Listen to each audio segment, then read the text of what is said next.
Brown fam, how you doing today? It's Yvette Carnell coming to you again to discuss the political news of the day, black politics that matters.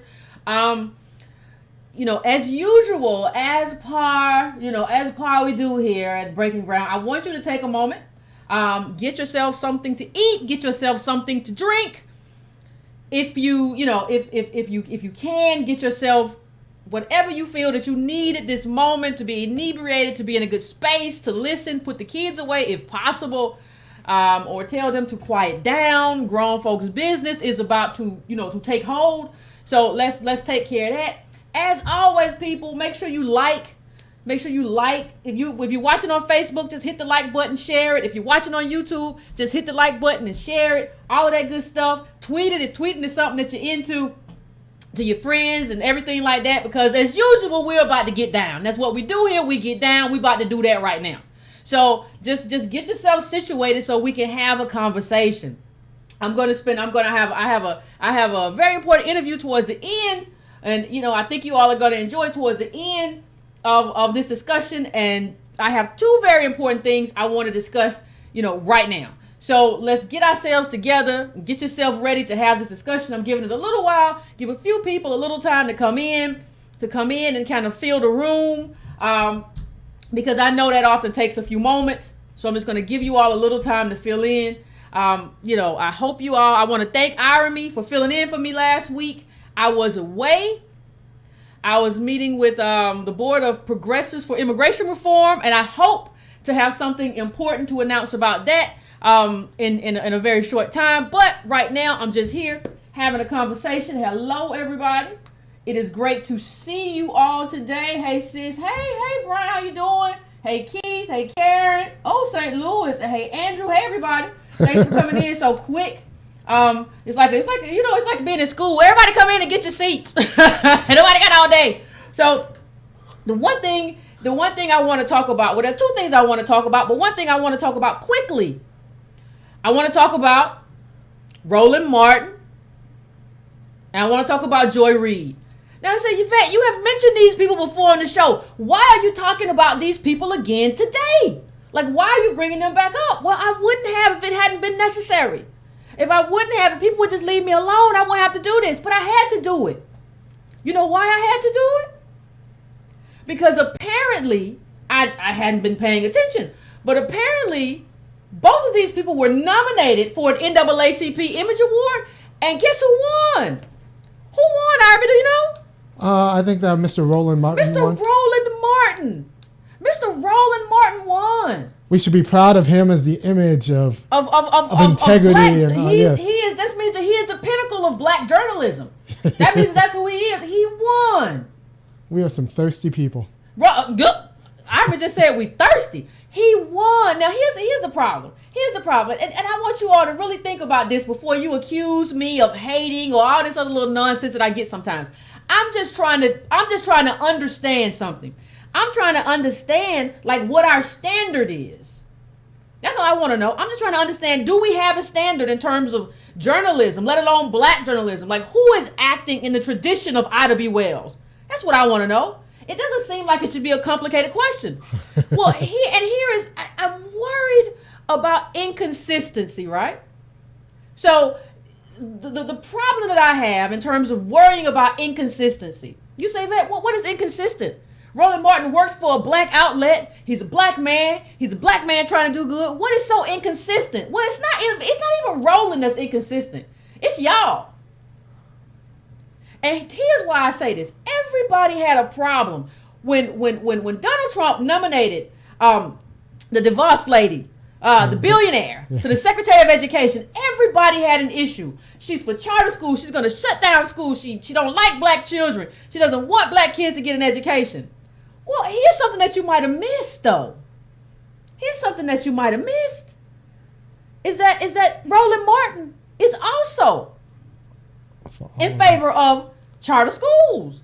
If you can go on YouTube, there's a clip of him having a discussion about charter schools on the TV One News One panel. Well, the thing about that is everybody on the panel also was in favor of charter schools. Yeah.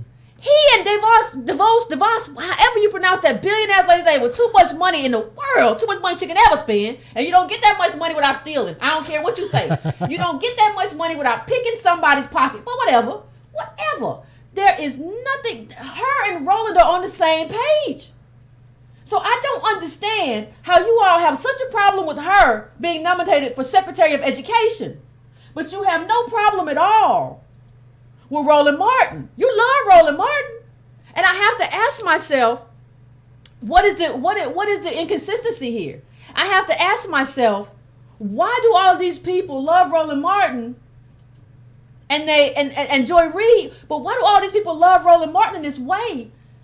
And he and DeVos have the same kind of rhetoric in terms of their support for charter schools. And the only thing I can come up with is like, it's kind of like, and you're going to hear this word a lot. You're going to hear this word once again because it's something that I'm seeing a lot of. It's kind of cultish. And it's kind of the cult of personality, right? So it seems that people like Roland Martin, because Roland Martin is the kind of guy you can roll up to and he gives you a pound and he says, "What's up, bruh?" and all that stuff. And he does that stuff. He can hang out at the barbershop. So you feel that he got to be on your team. He's a real brother.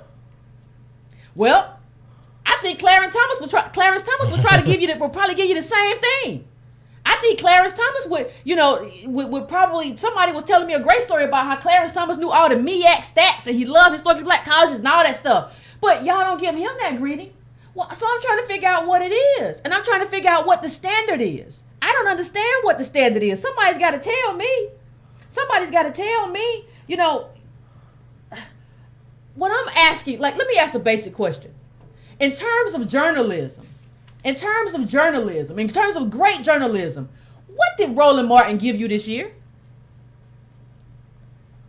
What did he say? He said he's proud. When he accepted the thing, he said he's proud to work for a black network. Well, I know what. And that's like clip number 3. Okay. Well, I'm just saying I know what Roland Martin gave Hillary Clinton. I don't know what he gave black people, but I'm pretty sure I know what Roland Martin gave Donna Brazile.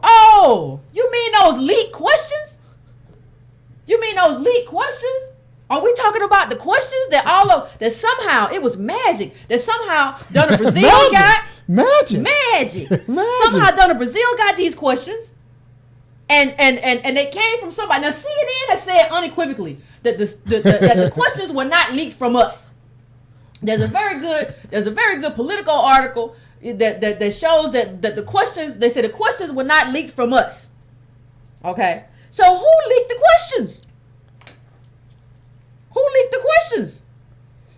That's a pretty big journalistic foul. Like, I'm not a journalist, I read books and stuff. Like, but you kind of were in the media game for a while, so I don't know how this works. But tell the people, is that like a little deal? Or that's like a big deal. When you get to it, go to clip number 7. When you get to it, go to clip number 7. If you all don't believe me, just look at what we have here. Like, just look at what we have. I'm not trying to play games with you. I'm just trying to talk to you.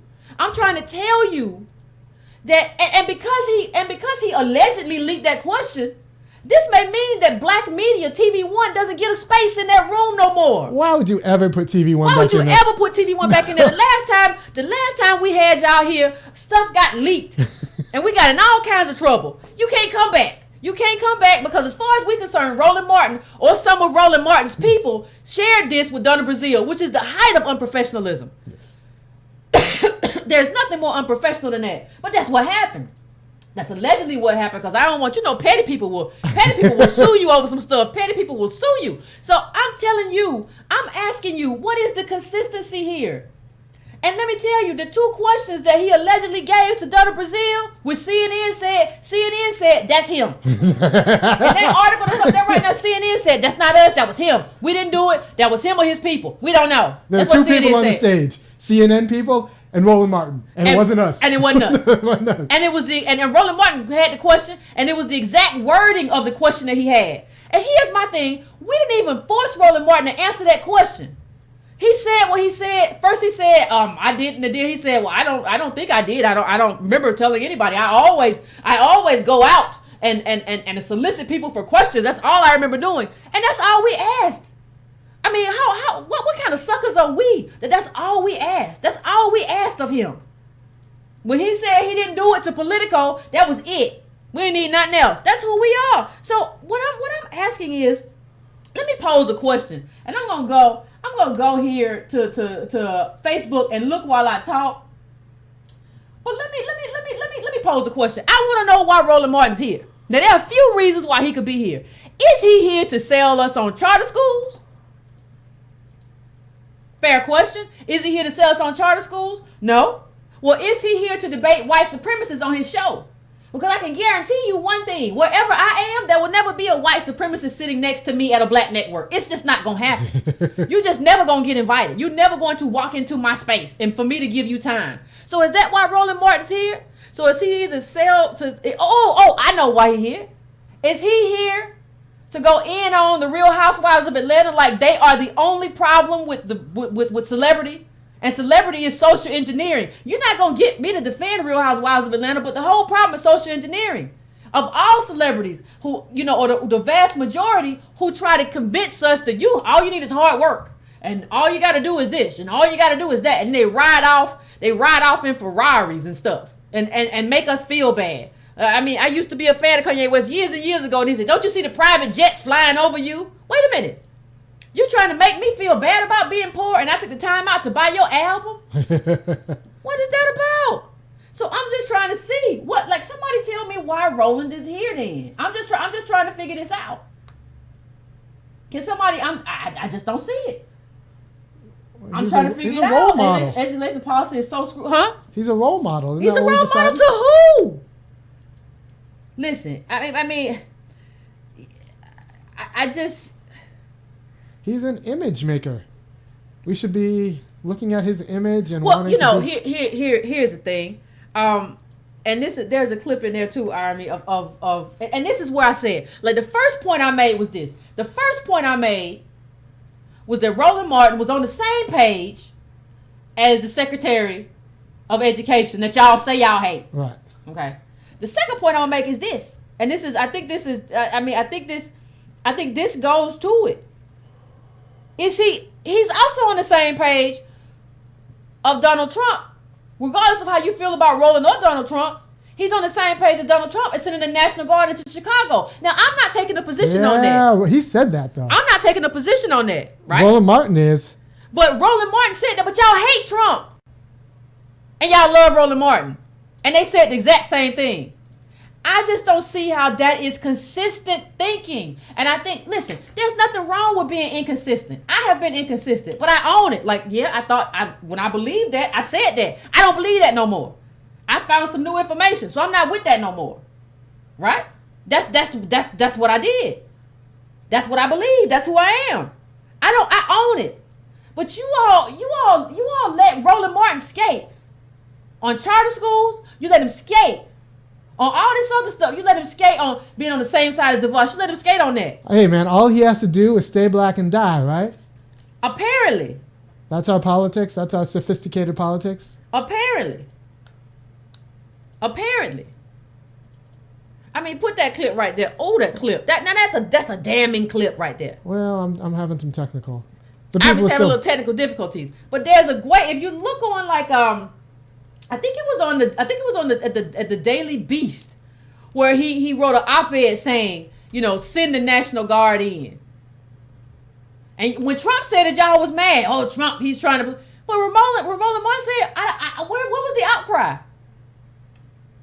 But y'all gonna give Roland Martin an award, right? You're gonna give him an award because he's black like us. And so, here's my question. What is the point of being a black-owned media space if that's what you're going to do with it? If you're not going to do anything with it, if that's what you're going to do with it, what is the point? I'm trying to understand what the point is. Tell me what the point is. Please just tell me what the point is. I don't understand. So, even if one of the things I want to talk, I just want to break this down from a leftist perspective, right? I'm not telling you, I know how I feel about charters, but I'm not going to even tell you I'm just going to tell you how to feel. I don't have a kid. I'm not going to tell you how to feel, but let me just throw some stuff out there for you. Let me just throw some stuff out there for you, just for you can sort of understand where I'm coming from, right? I'm not trying to. I just want you to understand where I'm coming from. Now, charter schools are kind of like America, right? And here's why they're kind of like America. Like, charter schools notice that black schools are failing, or the schools in poor neighborhoods are failing, and then they take advantage of them failing. You know, that's what happens to us all the time in Black America, right? Like, we are failing because we've been designed to fail. There's no investment, no jobs, no more affirmative action, no wealth transfers. All that stuff we're designed to fail. So they put stuff in our community that makes money off of our failure. That's the life of Black America. That's what happens to us, right? So we fail. We live in bad communities most of the time, in poor communities. So people put bad food in those communities. People put predatory lenders in that community. People put liquor stores in that community so you can destroy your liver and your kidney or whatever. Everybody's making money off of Black failure. We've talked about that before. The money made off Black failure. Okay, well, that's what charter schools do. That's what the states are helping charter schools do, in my opinion. What happens is that the schools in Black communities are failing. So we say the schools in Black communities are failing. We got to take them over. So you take them over, and then you give them over. You give them over to private industry. So let me tell you what you're doing. This is, in case you don't understand what this is a wealth transfer. This is a transfer of money from the public good to the private good. This is a way to create new millionaires and billionaires. That's all this is. And that's what happens every time. So they take over the school. They get rid of Black teachers, bring in Teach for America kids who are mostly white, and that's what happens. Well, here's the problem, ladies and gentlemen. You can't talk to me, and here's how Black people have stopped making sense to me.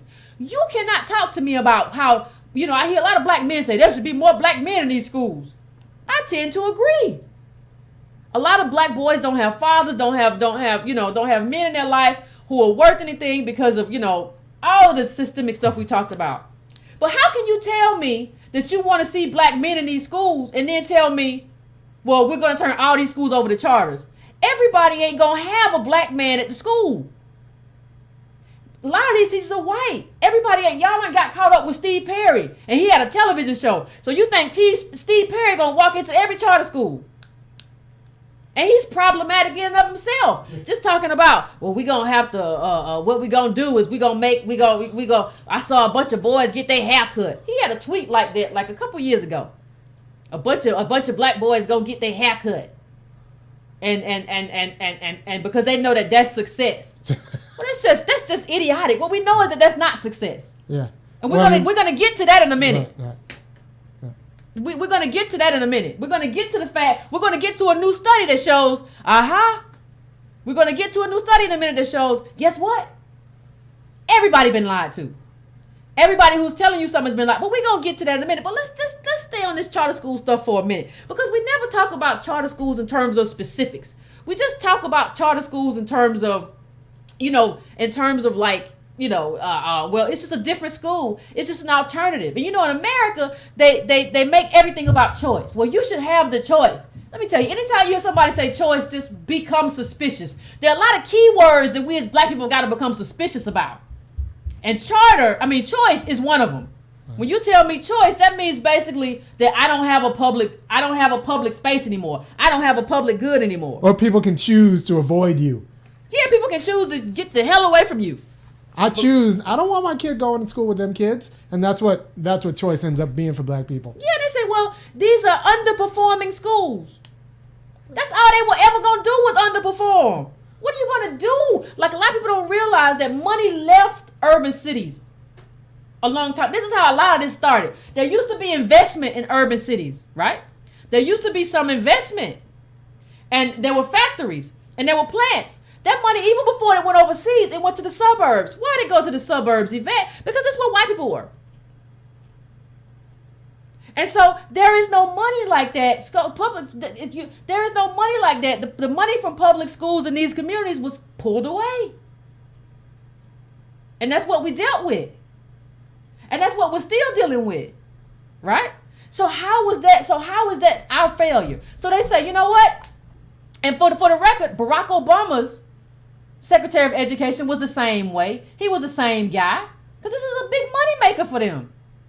This is a big money maker. And that's all this is about. Like, once you understand that when people look at us, all they see is money and ways to make money off of our failure and suffering. Once you see that that's what capitalism is doing, is finding a way to make money off of black suffering, you begin to understand the game in a lot of ways. Now, I'm not saying that I'm not one of these people. I hear people say, oh, I'm an anti-capitalist and that's where I stand. Yeah, but we just elected a super capitalist and we just elected a Republican Congress. So what you're basically telling me, you're just going to sit it out and just grandstand the entire time. Is that what we're doing? Is that what we're doing? I mean, is that going to lead us to success? And you have to understand that the school to prison pipeline. Come on, man. That's what we. Let me read something to you. And you know, this is an article from U.S. News. It says charter schools propping up the school to prison pipeline. I'm not making this up.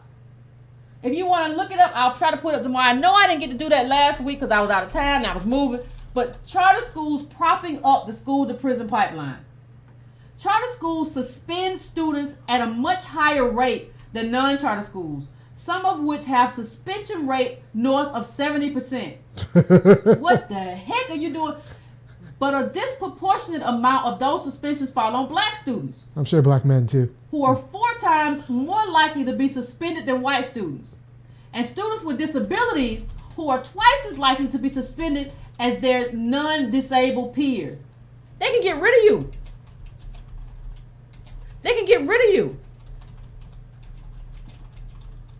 Do you understand that these schools can get rid of you? Do you not understand that? This is a problem. This is a problem. Just because of the video, just because of the clips? Yeah, the clips. Just let it ride then. Okay, so we'll just keep going. We still got the Skype? Yeah, I mean, no, it's frozen. We're still broadcasting. Yeah, I know. Hold on 1 second, people. What? We still broadcasting? But do we have a Shirley for a little while? No, it's frozen. Okay, everybody, listen. We having technical difficulties. We're gonna cut this one off, and we're gonna start a whole new one because we're having some technical difficulties to bring up the clips that I want to bring up to have you all see. So we're gonna cut this one, and we're gonna start a new one. So just the new one's about to start in just 1 second. All right. Okay.